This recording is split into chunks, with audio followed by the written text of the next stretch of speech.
Welcome to another episode of the Everyday Expertise Podcast. I'm your host, Roland Martin, and I hope that today's conversation will expand your knowledge. Today I welcome Yoder Kuhns to the show. Jewel is currently a grad student and studying history, working on her thesis at the moment, and continuing in my theme of having students on and comparing our experiences. It was great to talk to her about what she does right now in her research and working on her thesis and the things that she's learning along with that too. I got to know Jewel when we were both students at Faith Builders for 2 years, getting close to 10 years ago now. And one thing that stood out to me about her was the passion that she put into learning. And she admits it herself that when she's in school, it's she wants to learn as much as she can about a subject and go deep into the things that she's studying. And I really admire that about her. And I think that came through in the conversation that we had too. And the things that she shares about how she approaches her schooling and her learning, and also the things that she's learned that she's willing to share with us as well. She also talks a little bit about having courage to share some of the ideas and things on social media, and talks a little bit about what that experience is like. Just before we get into the conversation, I want to mention that just recently I started up a Patreon page, and if you want to join it, it'd be great for you to help out the costs of the podcast. And I'm also going to be putting up there some episodes that are just available to those that join the Patreon page. And it'll be things that share from my what I've learned personally, or that kind of thing. So right now there's an episode there on the 3 books that I've learned a lot from. So if you want to check that out, go and check out the Patreon page. The best way to get there is through the website everydayexpertise.ca. So with that, let's get into the conversation with Jewel.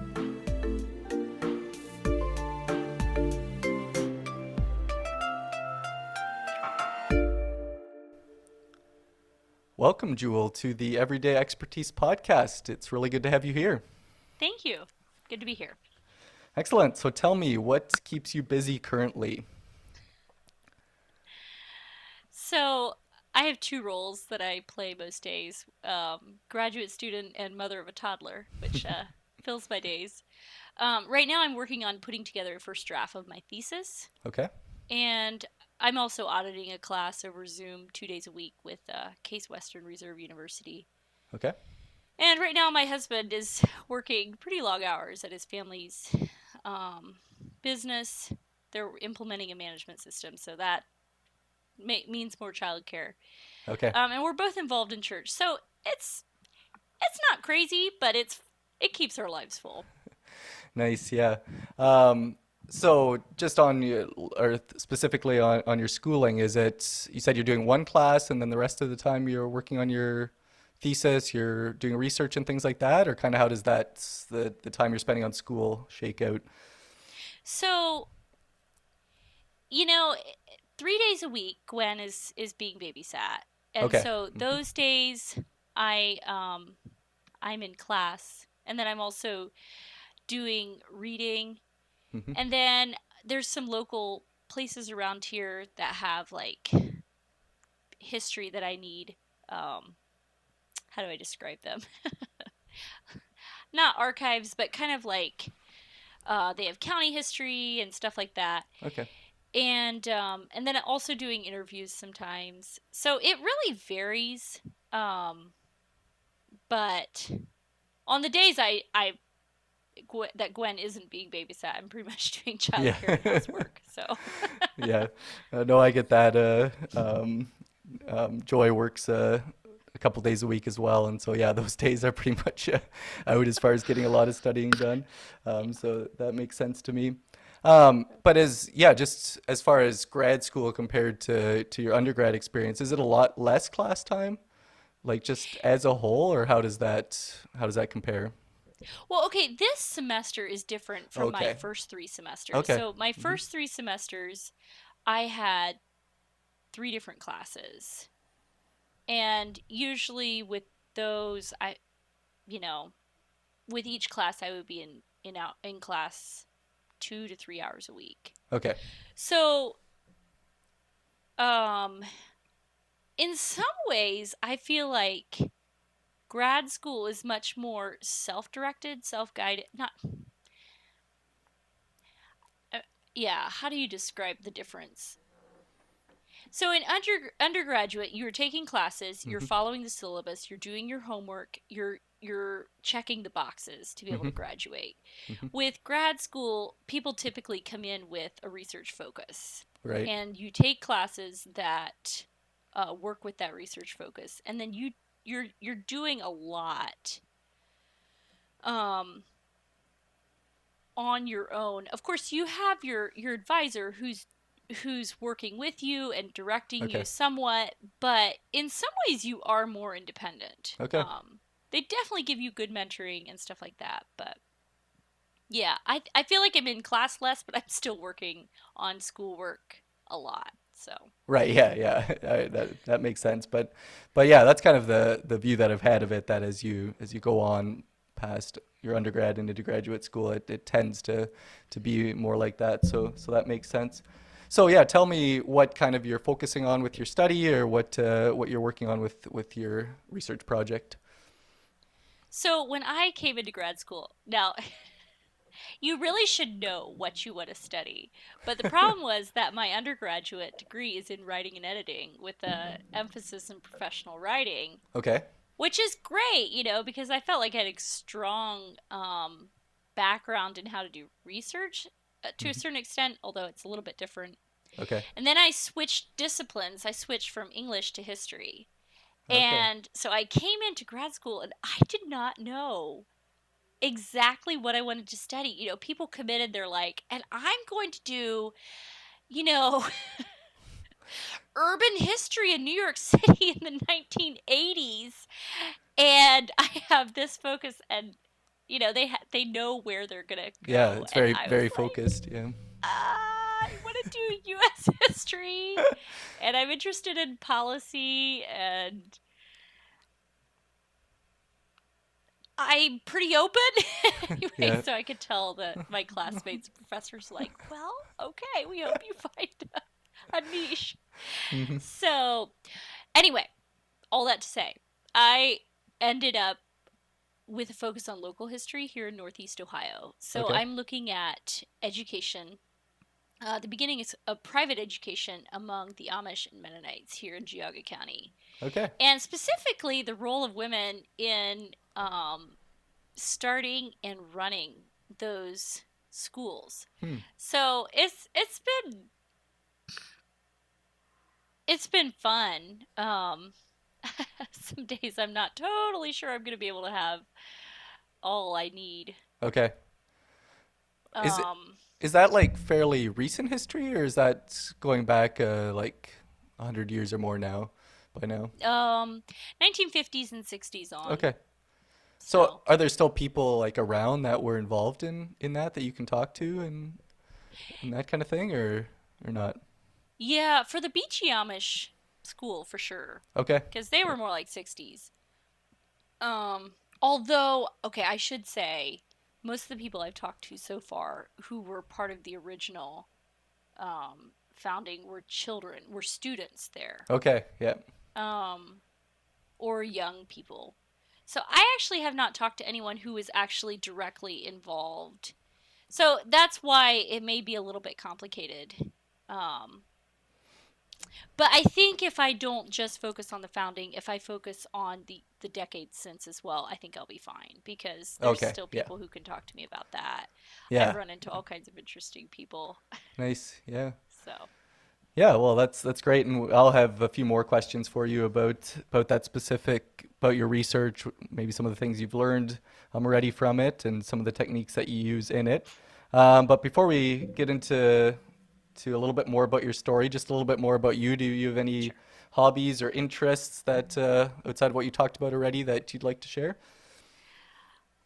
Okay, so I'm kind of obsessed with a zero waste lifestyle right now. Oh, nice. So I'm always looking for ways to like, I don't know. It's something that fascinates me. Nice. Do you have one of those Living little a jars that you keep your garbage from the last year in, or? okay, I'm not.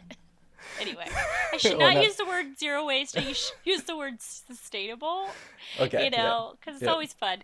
Basically, what can I swap out that's less plastic? Hmm. So, you know, I convinced Lucas to use a shampoo bar instead of buying bottles of shampoo. Wow. You Nice. know, things like that. Yeah. No, but seriously, I think it is important that we steward the earth, and Hmm. one of the ways we can do that is by um, producing less waste. Hmm. But anyway, so that I love plants, Hmm. landscaping. Nice. Um, I enjoy like design and house. I Hmm. don't know. We just moved, so we're trying to Okay. furnish our house. So Okay. I love doing that. Nice. Yep. And oh, the other thing I'm really having fun with right now is figuring out. Um, I love thinking about how to teach children. Hmm. And of course, with having a toddler, there she is, ready for me to experiment on. Yep. So I love researching education and innovation Okay. in education. So Nice. Excellent. Is there like one little tidbit that's on the tip of your tongue that you've come across as far as teaching children, or no? well, I read this really interesting article a while ago. Sorry, that's dangerous. But anyway, the idea is that if you want to really um, help children learn easily, you need to make it high reward, low risk. And they actually use the Mm. framework of gaming. So Okay. they said, "Why do you learn so well as a gamer?" It's because you get endless retries and you Hmm. get a great reward if you actually like level up. Hmm. Or not, whatever. It's like this psychological thing to like level up, I Right. guess. Oh, yeah. Yeah. So, I think about that a lot with Gwen. Like, how do I make it low risk, high reward? Which, with a toddler, honestly, they love learning. You don't have to motivate them. Yeah. It's going to Yeah. be more useful down the road, I think. Okay. Yeah. Fascinating. Fascinating to think about. All right. Well, yeah. Thank you for sharing those things. So yeah, I'd like to hear a little bit about, I guess, how much you want to share of your story, kind of what's gotten you to the point that you are now. So maybe I'll start with this question: what's been your school experience up to this point? So maybe yeah, what you did, or kind of how you viewed school throughout the years to kind of get to the point where you decided to go to grad school. So yeah, describe your school experience a little bit. Oh, that's really interesting. So I was homeschooled Hmm. throughout my 12 years. Although in high school, no, I guess I finished in 11 years. But anyway, in high school, I started taking classes at a local Christian school. Hmm. I don't know. I've always loved reading. I mean, I'm always very curious. Enjoy like talking to people and learning different things. But I would say I was I don't know. In high school, I don't think I took academics as seriously as I could have. I Okay. mean, Yeah. I was there for the interesting things and tried to minimize the uninteresting things. Hmm. Then I ended up at Faith Builders for 2 years. Um, I remember that I wanted to explore my Anabaptist heritage Okay. while I got my general education courses. Hmm. So, plus, I mean, their Christian ministries program I felt like would really prepare me to like serve in the community. I didn't know what exactly I wanted to do long term, but I knew I wanted to work with people. Mm-hmm. Um,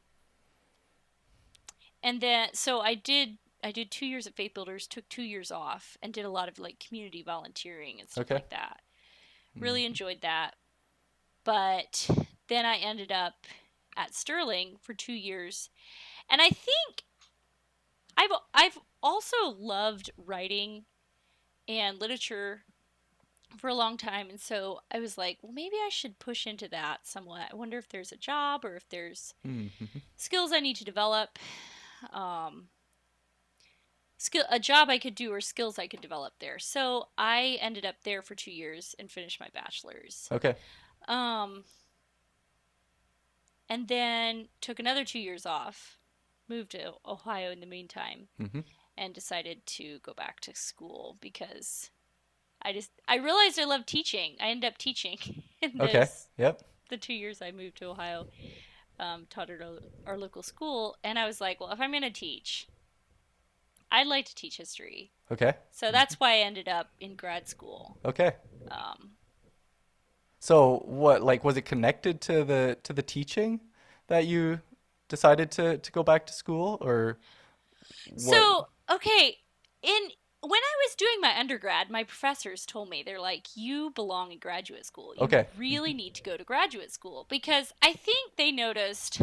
I don't know, when I do school, it's not just to like pass the course or get a good grade, although I usually get good grades or whatever because I'm just so obsessed with whatever's going on in Mm-hmm. the class. But I love to like engage with the material and understand it at a Mm-hmm. deep level. And so I think my profs were just like, we don't have any students like this. What's going on? You need to keep learning, keep studying. Mm-hmm. And they were pushing me to. I mean, they both. I had two younger profs who were just out of grad school, and they Oh, both were okay. like, "You should do this. You should Mm-hmm. get into academia and stuff." I was Mm-hmm. like, "Ooh, I don't know." So did you consider it Anyway, right after your undergrad, or well, not? I got married, Okay. and Yeah. at the time, like, I was just trying to figure out, like, how is this gonna work? Mm-hmm. Because, I mean, maybe you don't know, but as an Anabaptist woman, like, you're supposed to stay home, and you're Yeah. supposed to have kids, and you're supposed to do all these things, which I'm not opposed to kids. I love kids, obviously, and I love my daughter. But I didn't know what commitments I should or what I should envision for the future. So I think that's why I was just like, I don't know if I should go into grad school. Plus, I'm moving. I don't know what grad school I would go to. Mm-hmm. So, um, I'm glad in retrospect that I just didn't make plans and Okay. ended up Yep. teaching at our local school Mm-hmm. because that's where I discovered I really enjoy engaging with students in the learning process. Okay. Yeah. It's really life-giving, really meaningful for me. Anyway, so I was like, okay, what do I want to teach? I don't think I want to teach in midnight school, to be really, really Okay. honest. Mm-hmm. Because That's where you were teaching? Is that? that's where I was Oh, yeah. teaching. I think I want to teach in a particular subject. And when I was at Sterling, I really enjoyed my literature classes, but I could tell that if I went further with literature, it was going to kind of drive me crazy Okay. because literature at the graduate level is, oh my, I don't know if I even want to get into it. It's a lot. And so I had taken some electives, history, music, and theology. Okay. And history was the one that was just like magnetic for me. I Hmm. loved that course. And I had also loved it at Faith Builders as well. So that's why when I thought about, okay, what do I want to teach? What do I want to study? I was like, I think I should study history in grad school, and I think I want to teach that. Okay. So Yeah. So that's what got you into it then. So you made the comment on it as a woman you're wondering like kind of if that was the right decision or if to go on with it. So when you actually made the decision then was it still hard or had you come to the point where you were okay with it at that point or where yeah it didn't feel out of place or whatever. So I think it was a combination of things. One was at Sterling, I saw women who were living really fulfilling academic lives, but they also were just fabulous moms. Hmm. So I'm thinking particularly of my music prof, Dr. Marissa Callan.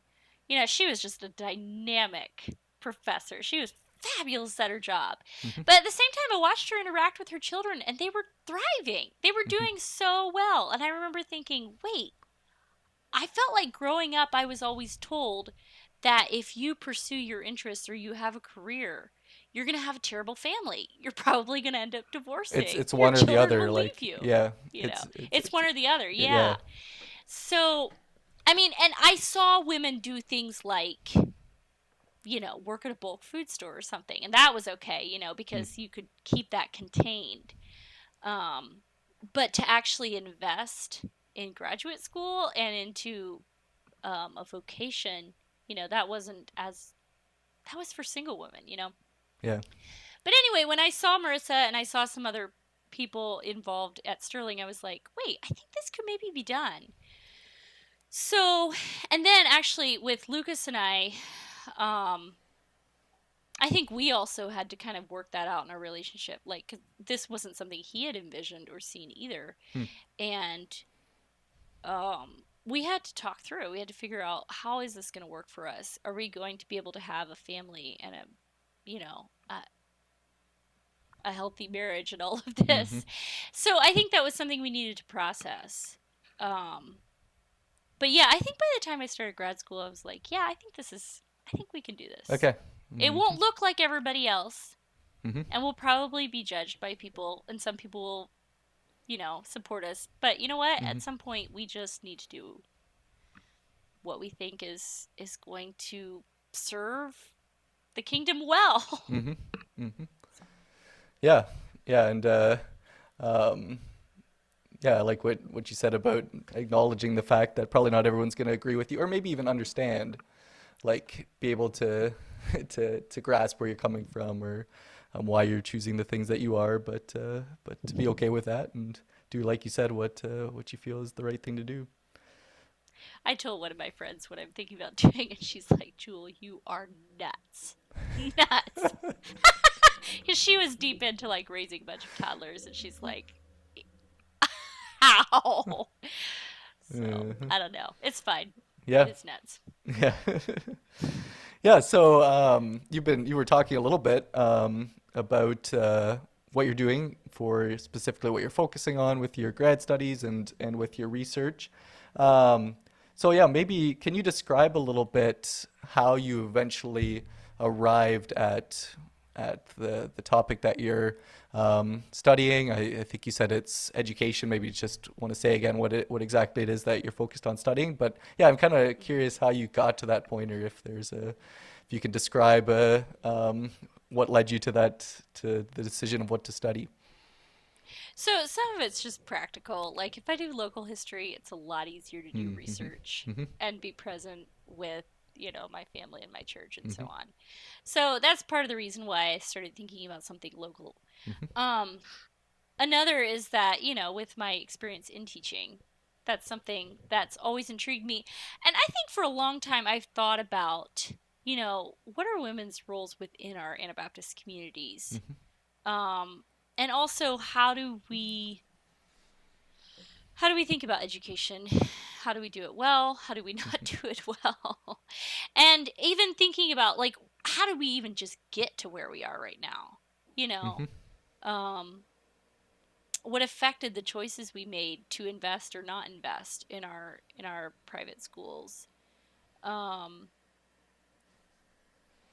and also like there was this there was this news article that caught my attention about the time I was trying to figure out where I wanted to go. This Okay. was last Yeah. spring. And had to do with an organization that's actually trying to overturn a pretty key Supreme Court case that granted an exception in the United States for Amish to not send their children to high school. Okay. And effectively, that Supreme Court case has kind of protected all Anabaptist groups from a lot of state oversight, I think, in some Okay. ways. Although, to be honest, private schools in the United States are very, very unsupervised and unregulated. So it's not just a privilege granted to Amish schools. Okay. But Yeah. Wisconsin versus Yoder did make, legal precedent that school officials are not allowed to count Amish children past the age of 14 as Okay. truant. So this is a case from like years ago. 1971, I 71. think. Okay. Yeah. And then you said that there's just in the last few years there was a group trying to overturn it. Like that was their mission, or Well, the founder basically argues that Amish children are not getting the education they ought to be. And it's like Oh. parental neglect, it's parental abuse, which, she may not be all wrong. I mean, I actually talked with her, and I think she's a fascinating person. And I think she's very driven and passionate, and I really admire that. But it got me started thinking about the history of that court case. And so I started digging into it. It's just, there's all kinds of interesting. And then I discovered that somebody already has written the history of that Supreme Court case. So I was like, well, okay, I can't do that. So okay. I have to do something else. So that's why I ended up thinking, taking more of an angle of, a local history angle, and then also I'll probably look more at gender than that particular study did. So. Yeah. Well, that's fascinating because often, I know from my own experience, there's often, like you said, an article you read or a book you read or something that kind of influences you. And if it's at a key moment that you're having to make a decision or something like that, it can point you in a certain direction. So that's fascinating that there was something like that you read at the time that helped guide your decision. Yeah. Well, and it's also something I know. I mean, that's not to say that you can't dig into something that you don't know or don't have any life experience with. I'm sure I know there are people who do that, and that's completely fine. But I felt like I would be more comfortable researching and writing in a space that I understood a little bit better. So, yeah, anyway. That makes sense. Just maybe looking forward to the future a little bit, do you have a plan or goal at this point for how you would like to use your schooling or your research and that kind of thing? Do you have any thoughts on what you're planning to do with it? Yeah. I mean, the simple answer is that I plan to teach. I don't think that should be too hard to find a teaching position. Honestly, I would like to teach in a local prison. Oh. So Ohio's prison system, from what I understand, and I read this last summer, so I may be wrong. Okay. So if somebody listens to the podcast and is like, I don't think that's wrong, goes and looks it up, great, let me know. But I think Ohio has a program in place where they want to get all the people who come through their prisons, they want to make sure they have a high school diploma or equivalent. Nice. So, there's a lot of classes that sometimes people who haven't finished high school, that they'll need to take to get caught up. So my guess is I would end up teaching like history or literature or English or writing or composition, any of those I think I could probably do. Oh, I really hope they don't put me in any math or science because I don't think it'd be much help. Anyway, I don't think I would get hired. But anyway, I think that would be something I would pursue first. Okay. Partly because I have one of my passions as well is the way the mass incarceration of the last decades in the United States has really sent a lot of people's lives into sort of a tailspin. And I mean, we can go into the whole discussion of whether that was deserved or not, but in the long run, we need to think about rebuilding their lives so that they are in a better place and so that our society is as well. Anyway, so I would love to teach in a prison. I may also end up in like a high school, local public high school. Okay. Yeah. I love grad school, and it's remotely possible. I'll go on and do my PhD. Okay. I think it's a lot more likely that I'll end up teaching because I love research, but I don't love it enough to do it for a lifetime. I'm sorry. I don't love it that much. Yeah. Anyway. So some people love living in archives. Yeah. Okay. So you're sure that you won't be teaching for a few years and then suddenly be like, maybe I should think about going back and doing my PhD. This is my pattern, isn't it? I take 2 years off and I go back, and I take 2 years off and I go back. So maybe I will. I'll just be like, yes, I gotta do this. That's kind of what I'm sensing is happening here. So. Oh, stop. Yeah. I don't know. You have to be almost a glutton for punishment because, like, even people who want to get their PhDs, like, it's kind of a soul-crushing process. Okay. It really is. Yeah. And is that the same in grad school or not to the same degree? I For a mean, for your master's, master's, sorry, yeah. it's not as crazy because, okay, here's what's really soul crushing about getting a history PhD. Colleges have been cutting history programs and history, well, not just, sorry, they've been cutting history positions for a long time, and now it's not just positions but programs. Oh, I see. And then with COVID, it's just exponentially worse. So what colleges have done in the last while is they will farm out their undergrad teaching to all these adjunct professors and pay them, I mean, just peanuts. Okay. It's awful. So people who have invested, 10 years of their life into getting their PhD are having a terrible time getting hired Okay. and having a terrible time getting paid. So your prospects as a history PhD, ugh. So there's been too much supply, or not enough demand, or Well, the money in academia, at least in the U.S., I don't know how Canada is, but I think the money in U.S.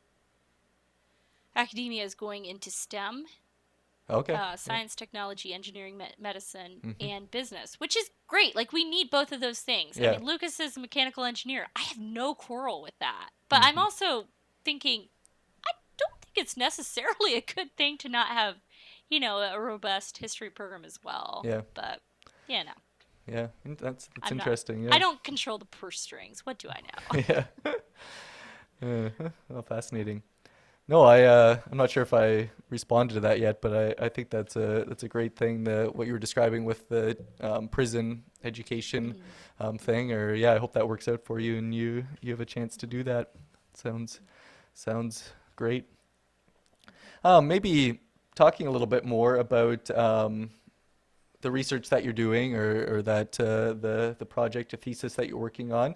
Um, I thought it'd be interesting to see if you have anything to share as far as the practical side of it. So you've been mentioning some of the things that you do as part of conducting that research, but yeah, how would you describe some of the techniques and things that you're using in order to conduct that research? So, okay, one of the things that I realized as I finished my undergraduate program and as I've been getting into my graduate program is that when you write and research, you are joining a conversation Hmm. that's been going on for decades. Mhm. And some people would argue centuries too, I guess, but whatever. Mhm. Anyway, that people are having conversations um, about history. I mean, about in every field for sure. But when you do research, you need to understand what people in the conversation have already been saying. Hmm. So, I'm researching history, the history of education, Mhm. gender, religion, culture, kind of the intersection of all those things, and policy. So, right, so in the last year or so, I've been doing a lot of reading Hmm. of historians of education and gender and faith and you Mhm. know all of those things to see what's been said, what Mhm. are people talking about, what are the big questions, what are the angles you research from. So that's one of the things. Just it's just so much reading, so much reading. Okay. Oh Yeah. my word. Last semester was particularly crazy. I think I read, like, I don't know, 30 some books in Oh wow. 3 months or something. So It is was is that nutty. are those books and reading that you're deciding that that's something you need to read in order to be able to do your research, or is it things that are assigned by those that are guiding you, or how do you decide what you're reading? Both. I mean, Okay. it's very much.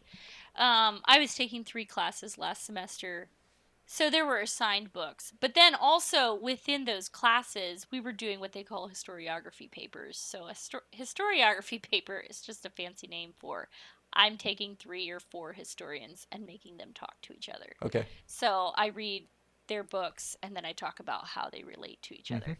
So that's what I was doing a lot of last semester. Mhm. Well, and the semester before, let's be honest. Part of it was that because of COVID shutting everything down, it was very hard to do research. Like, they Yeah. didn't want to let you into local libraries, Oh and yeah. they didn't want to let you into archives, and they like you. Uh, anyway, so I actually ended up getting funding for an extra year. I was supposed to finish this spring, Okay. but I'm finishing next spring. Okay. Which I'm actually very okay with that. I was really bummed last fall when I found that out, but was I was actually relieved when once everything got worked out, because I was like, I don't have an undergraduate background in Hmm. history. It's just nice to have another year. Okay. Yeah. So, and then I'm not pressured with my thesis. I don't have to just like whip it out. Yeah. Anyway. Okay. Yeah. That sounds. So, okay, but techniques. So, reading. Yep. And then the other one, I've been doing oral history interviews, which has been just so Okay. interesting. Yeah. You sit down and interview people about their memories, about, their involvement. For me, it's with, their involvement with schools. Okay. Hmm. Um, and so a lot of fun stuff Yeah. about When you recording and transcribing. yeah, when you do that, are you trying to get the facts, or are you trying to get like their impressions and kind of how they felt about the situation, or how would you describe what you're trying to get from doing an interview like that? I mean, it's some of both. So, facts are funny things in some ways. I mean, there are true things. I'm not saying that there aren't facts, but um especially when you're working with, you know, founding an institution, or conversations between officials, local school officials or whatever. I mean, you hear people's perspectives. I mean, I mean, their perspective, I mean, in a sense, it is a fact, right? Anyway, Yeah. so mostly I want to hear their perspectives and their experiences. And they'll tell me, it was, this happened on this date, or, and this whatever. I'm going to have to like verify that Yeah. stuff. So, you know, I, I don't. And the other thing I have done too is I'll ask multiple people about the same event Mm-hmm. to see what their memories. So, and I've gotten some conflicting information, and so I'm going to have to figure out how to Hmm.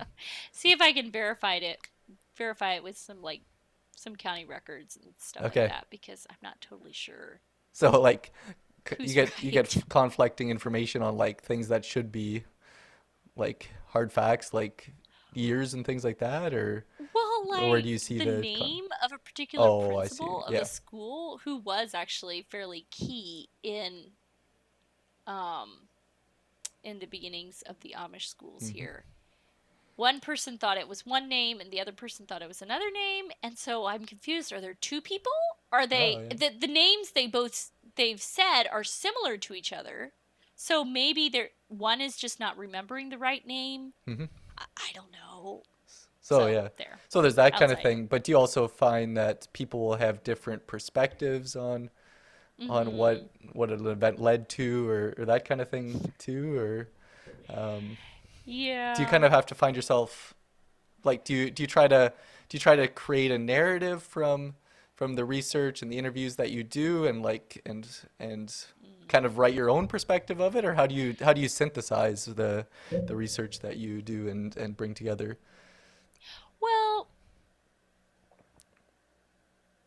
it's easier when I'm interviewing people I know, Okay. because I can tell, like, if you know the person, you can know, well, they're probably going to kind of see it this way, and you can kind of understand their perspective on it. Hmm. But then it is more difficult when I'm interviewing people I don't know. Okay.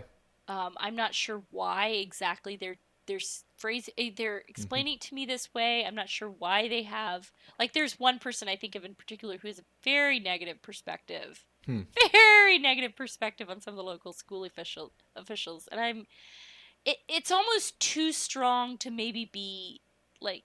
Usually people aren't that much of a villain. So, Okay. Yeah. some of those things, you, as a historian, you quote them, but you might sort of contextualize it Hmm. as, with some comments. Not that you don't take people seriously or you don't believe them, but you maybe just say, well, this is one person's perspective, but another person thought this as well. So, you kind of try to present multiple. And as for a narrative, I don't know. Honestly, I feel like I'm still in sort of a preliminary stage at this point. Okay. I'm still trying to decide. Yeah, exactly. What narrative I'm going to put on it. I mean, that's the problem with you try to be. One of the things we talk about in writing history is that there are habits of objectivity, but you as a historian will never achieve complete objectivity. Right. Yeah. So you try to be factual and you try to be fair and you try to be balanced, but you're gonna bring your own perspective to it. And people reading you just have to be aware of your perspective. And you need to be upfront about who you are and what you think, and then let people take it from there. Yeah. Yeah, that's interesting. Sorry, go ahead. I'm trying to think. There was oral history. Oh, okay. The third thing. So I do reading, I do oral history, and then the third thing is I've been looking. There's several different places. Like there's for local history, especially like data on school districts and stuff like that. That's local libraries. That's I'm still trying to dig some of that stuff out. Okay.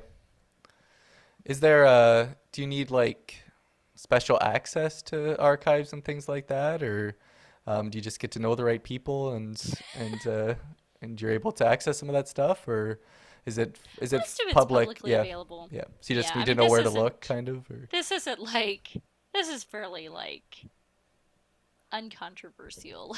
Yeah. I mean, I'm sure it was controversial in its day, maybe, but I mean, it's 2020. This happened in half a century ago. Right. People are guarding stuff. So. Yeah, but is it like, I guess, just as a person that hasn't done any history digging or anything like that, research, I don't even know where to start looking and that kind of thing. So do you kind of, as you do it and talk to people, you kind of learn where to look for things and find out who the right people to talk to are and who might know where to dig this piece of information up, or is it just kind of come as with experience, or? It is right now. It's a little tough, to be honest. Okay. So some people, when they do history research, they have, I don't know if you're familiar with archives, but that tends to be like a place where they keep, so there's this prominent person in the community and they donate all his or her papers to the archive. And so I remember going through a judge, the Cuyahoga County, he was the first court of the juvenile, he was the first judge of the juvenile court. Sorry. Okay. And so I went through newspaper clippings and letters and press releases and all this stuff. So, that's great. But then sometimes you just have to dig that stuff up yourself. So I'm going to go try to find old newspapers. So there's how do we say that? Microfiche machines at local libraries. Okay. There are some, self-written histories at this Geauga Amish Historical Library that I just got put on the board of. Okay. I was poking around trying to find stuff, and they're like, "Hey, you wouldn't happen to want to be on our board, would you?" So I was like, "Sure." Okay, nice. Maybe I'll get to talk to more people. Yeah, there so you go. Yeah. Put me on your board.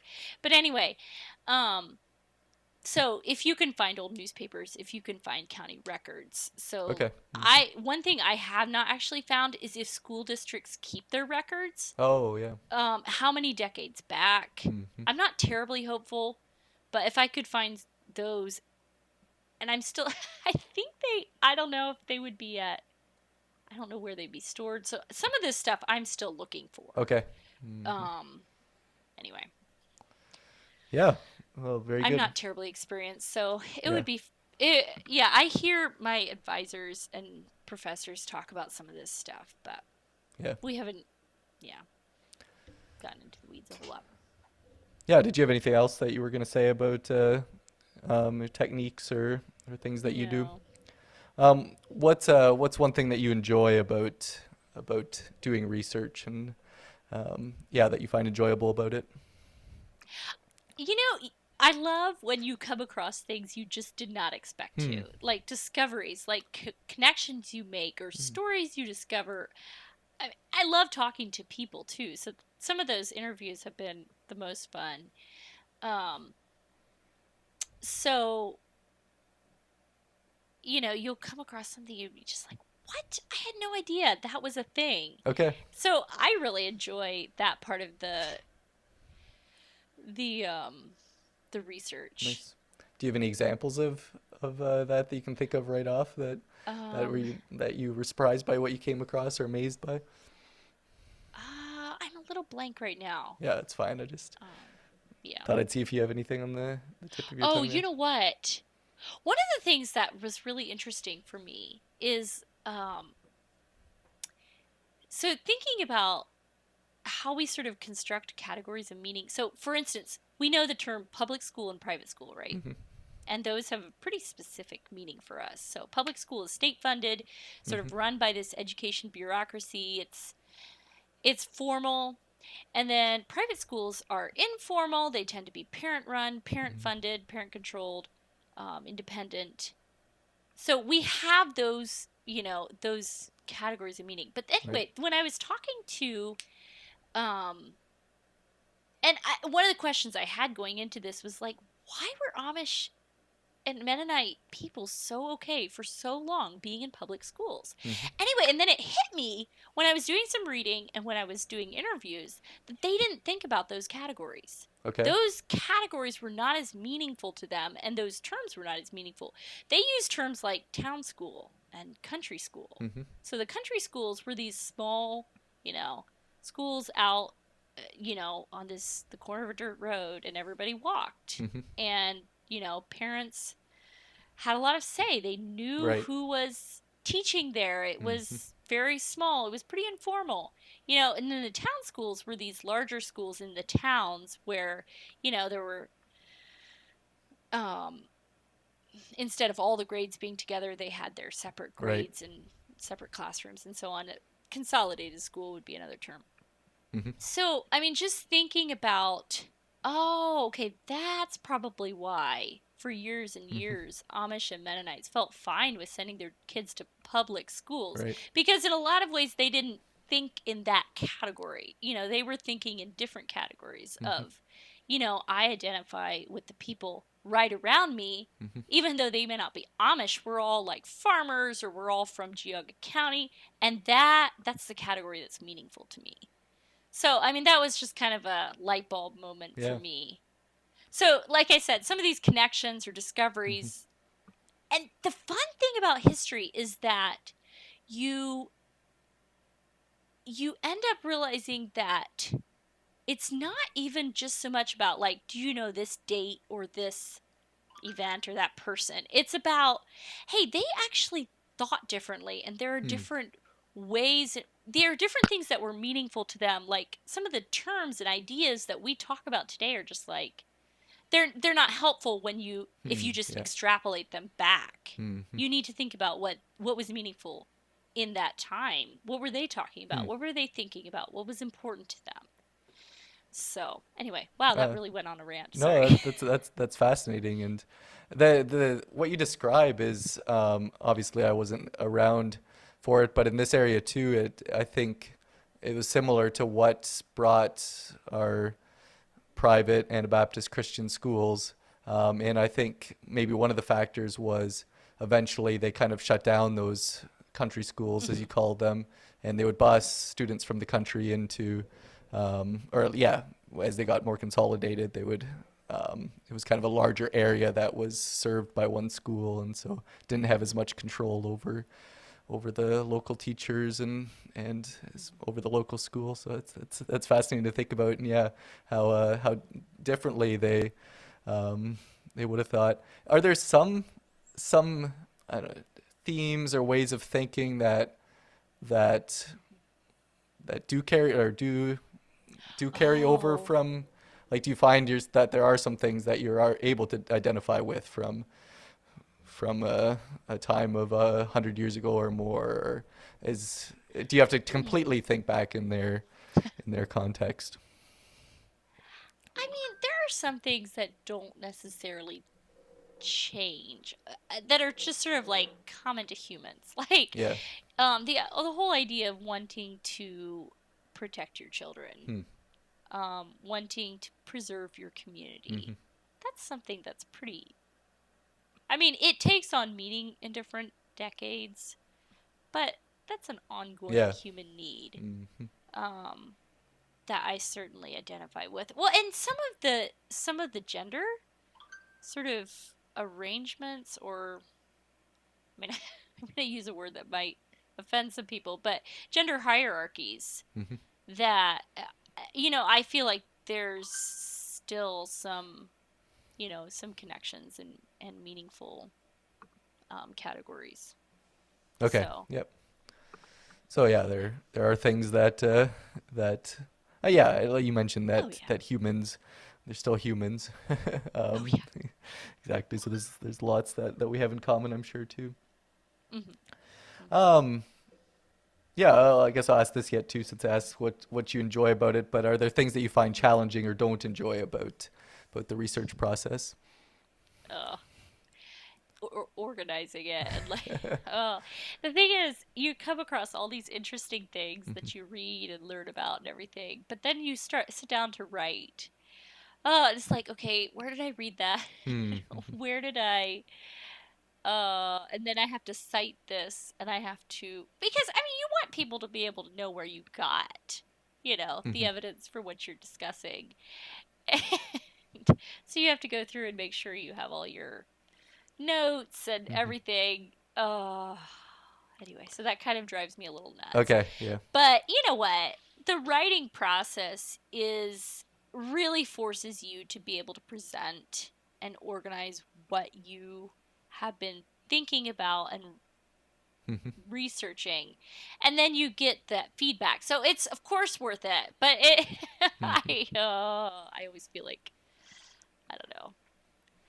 It's not a lovely Yeah. process. And it's a lot of So work. How is that kind of what you're describing as well? That it's just work. yeah. It's fine. Reading that all together, yeah. That's great. Um, yeah, you've talked some about the research that you've done, and so I don't know that we'll spend a lot of time here, but um, are there any key things or things that you'd like to share that you've picked up from your research, or things that you find, yeah, maybe that you're interested in sharing with others, that you think others should hear or would be interested in hearing? So, yeah, maybe I'll just see if you have anything to say about things that you at this point would like to share from what you've learned from your research. Hmm. Um, Trying to think exactly. So so one of the things that I've been sort of comparing, um, I don't know if I'll actually end up writing about this, but sort of thinking about the development of private schools, um, how high schools came to be institutions for the masses. Hmm. I mean, whatever. I mean, today 90% of American teenagers attend high schools, and in 1900, what was it, like 4%? Okay. So what happened in the meantime, Hmm. right? Okay, I don't know if I should say in the 1900s. I think that, in 1900, I think it was like 1890s, 1880s. Okay, no one else cares about that detail. But anyway, um, so why exactly did that come to be? Hmm. And actually, one of the things that kind of, um, hit me just recently was that as farms and factories became more mechanized and automated, the the jobs that people could do were less unskilled. I mean, there were fewer unskilled jobs, Hmm. basically. And I think we often think about this transition being much later, But I would say around the turn of the century, there were a lot of clerical jobs, a lot of office jobs, a lot of management jobs being created. Okay. And if you watch the curve upward in the number of jobs being created in those sectors, it parallels the curve of people wanting to attend high schools Okay. and the Interesting. number of high schools being built and the broad Hmm. support for that and the enrollments and so on. So I think if you think about high schools being an institution that was sort of a joint effort of, the business sector, the Hmm. industry sector, parents, and child saving reformers. There were quite a few of those around the Okay. progressives at the turn of the century. They were working on reform in child labor laws. But anyway, Oh, okay. Yeah. so they came together to create this institution that would, give people a basic skills to be able to move into some of those white collar jobs. Okay.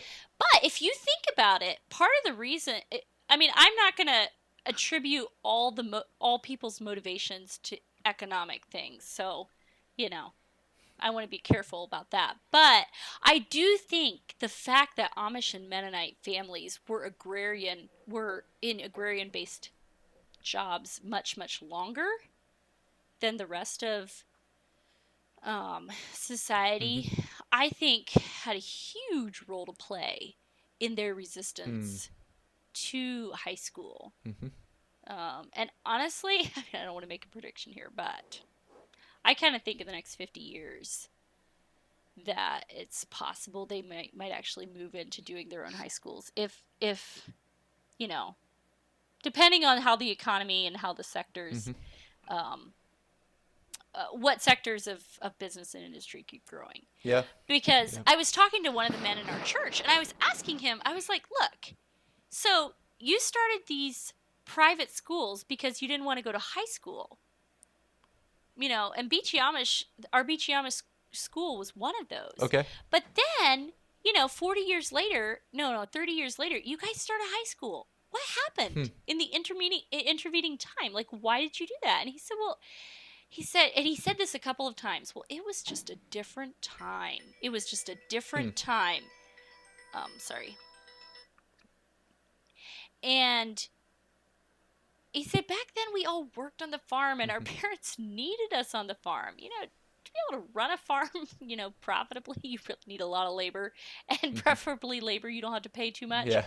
Anyway, and so they needed their kids there. Hmm. Yeah. And he said, by the 1980s, our kids were going into other jobs and Right. they needed high school, Yeah. 1990s. And so I think, and of course, being Beachy Amish, they had been more acclimated to technology and stuff like that. They were more open to it. So they were okay with going into jobs that required that. So I think if you look at the changes in the broader economic sector, you Hmm. see, I think, I don't know, it provides context for Hmm. some of the decisions that are often couched in more like religious terms, which I am not saying that Amish and Mennonite groups did not have genuine concerns about how their children would be affected Hmm. by the culture in public high schools. But I am saying that if they felt they had no other option for their kids to work, Hmm. it may have changed the their decision. Yeah. So anyway, that was a long.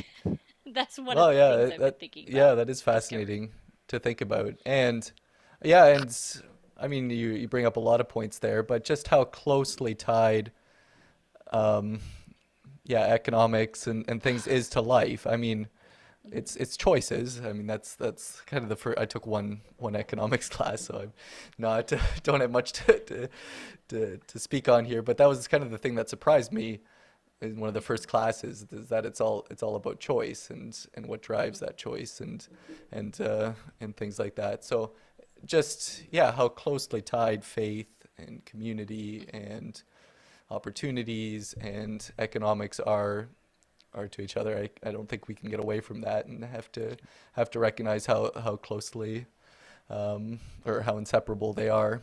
and so that is major factors, and it's sometimes hard to see in the time exactly what it is. Like, it'll be interesting to look back in 2100, to look back on 2000 and to 2020 and see, like, I'm sure there'll be some of those curves that we don't see at the time that we're like, oh yeah, that's what was driving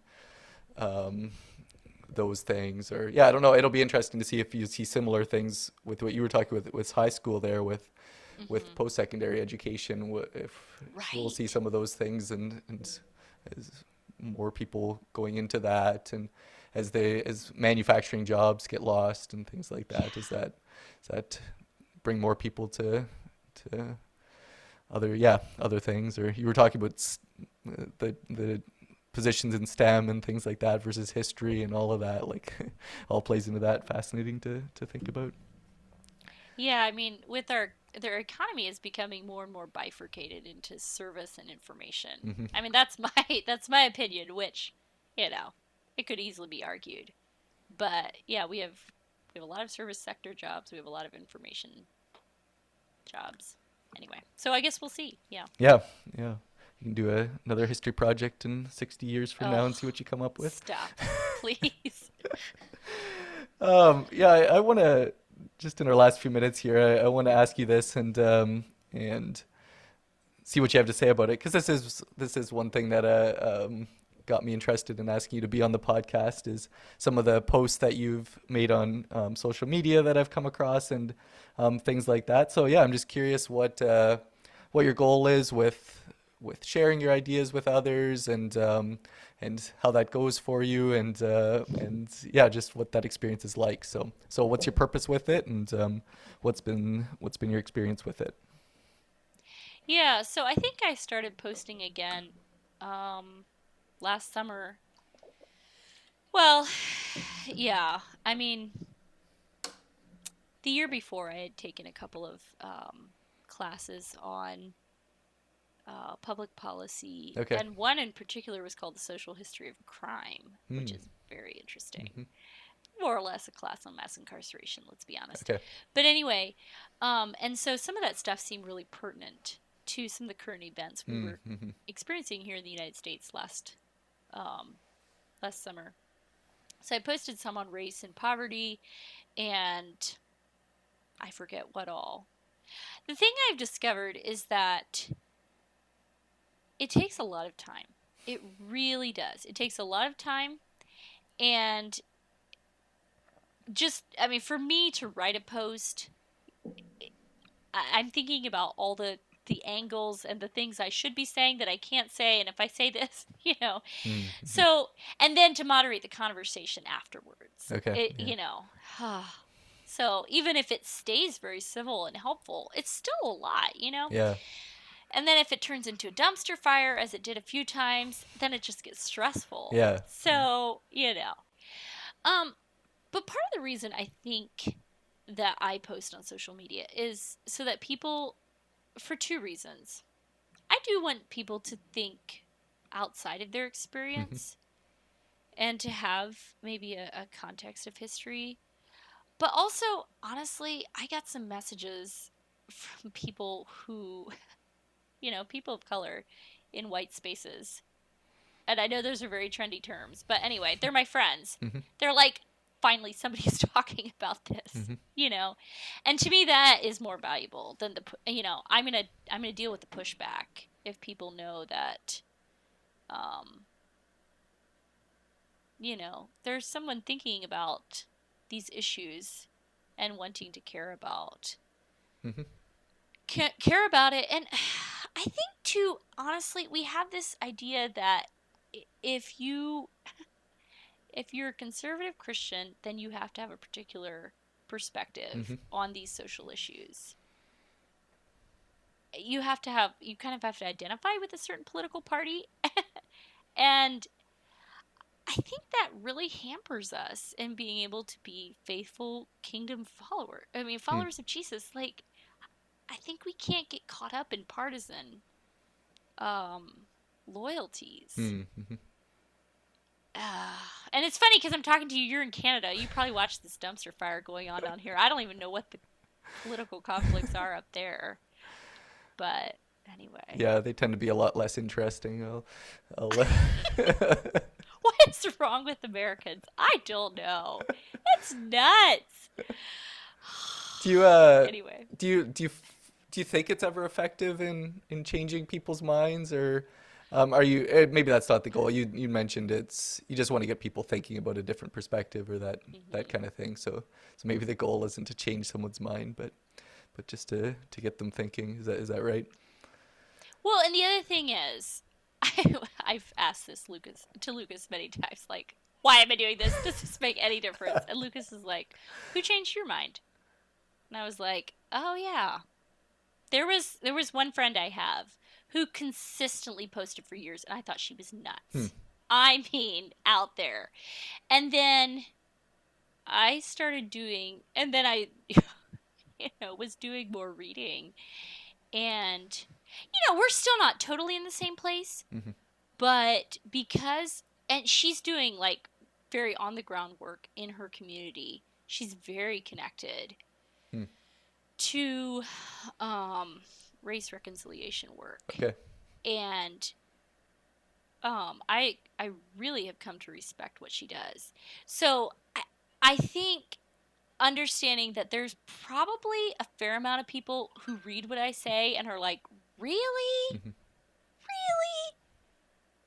And there's others who I'm sure read it and are just like, oh, well, she's sold out. I've been called all kinds of things. I'm a communist. I hate God, I guess. I don't know.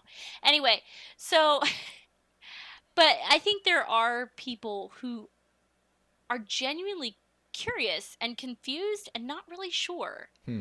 And so I think if you speak kindly and compassionately and thoughtfully, those people will listen.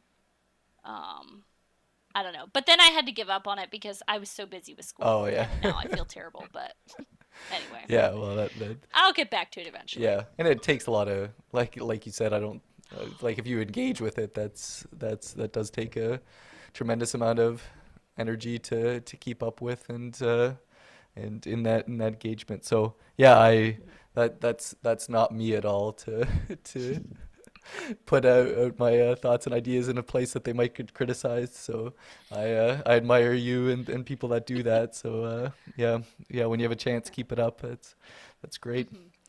Just in our last couple minutes yet, I'll throw this question out to you yet, and then we'll wrap it up there. But do you have any advice for someone that's interested in maybe going to grad school, working on their master's, doing a research thesis of some kind or anything like that? So yeah, just in general, any advice that you want to give here to end this episode? Sure. Okay, so it's a little difficult to give advice because I think getting a history master's is going to be pretty different from some other fields. Mm-hmm. But I think I'll try to give some advice that's just pretty basic. Mm-hmm. One is that if you're Anabaptist, probably going to live with a fair amount of people who just don't have a lot of experience with what you're going through. Mm-hmm. They may or may not be very interested or supportive. There's going to be people who really are. They're going to be people who just don't know. And if you can find people who are interested, who are supportive, who have your back, it really helps. Connect with them regularly. Mm-hmm. So that's one thing. Another thing, if you're gonna go into the humanities, history, literature, English, whatever, don't pay for your graduate degree. Okay. Just don't do it. Like, you may get a good job after you graduate, you might not. You do not want to have crazy debt. Mm-hmm. So most graduate well, I shouldn't say most. There are graduate programs out there who will do a full tuition remission. That's what I'm in. Okay. A few will even give you a stipend, like some of my friends got. Actually, I could have gone to a program that had a stipend. They would have given me like $7,000 a year or something, Okay. which is great. But like, they weren't as. I mean, Case Western is a more prestigious college, so I decided, oh well, I think I'll let that go. Okay. So if you're in STEM, like science, technology, engineering, mathematics, you can do a master's degree. You can accumulate debt. You're probably going to count on a job and a salary that can absorb that debt. So, if you can, it is good to come into your master's program with a focus of study an objective. Mm. I mean, I explained how I didn't have Yeah. that, so don't do what I did. But I usually people kind of scaffold their research. So they'll do work in undergrad, and then they'll do work in their master's, and then they'll do work in their PhD. But anyway, that way they're more likely to publish, they're more likely to get hired, they're more likely to teach. Mm-hmm. So, if that's what you want to do, then, it's good to scaffold your research like that. The other thing is try to find an advisor who's nice. Mm-hmm. It's just going to be so stressful if they're not Yeah. nice, if they don't believe in you. Like, it's just, I have a wonderful advisor. Nice. Yeah. I think my committee is going to be great. Usually you have an advisor who does most of the, I don't know how it is in physics. You're in a physics program, right? Yeah. I'm in undergrad, though. I'm not doing a... Oh, yeah. you're in undergrad. Okay. Anyway, so then you usually have an advisor, and then you have two people on your thesis committee who review your work. Anyway, so, and then they'll be there when you defend your thesis, and they'll, grill you and so on. Yeah, it's a bonus if your other committee members are nice as well as knowledgeable, but please just make sure your advisor's supportive. And then be willing to engage with other people in your program. So in the short term, that makes your classes a lot better.